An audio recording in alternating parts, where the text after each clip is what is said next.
Nesiller boyu devam eden hikayemiz sadece bir hayalle başladı. Büyük işler yapmak gerekti çünkü.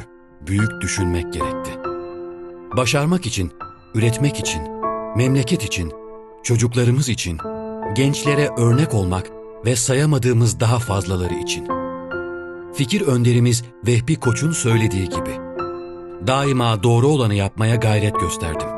Aileme, memleketime ve yaşadığım çağa hizmet ettiğim inancıyla büyük bir huzur duyuyorum.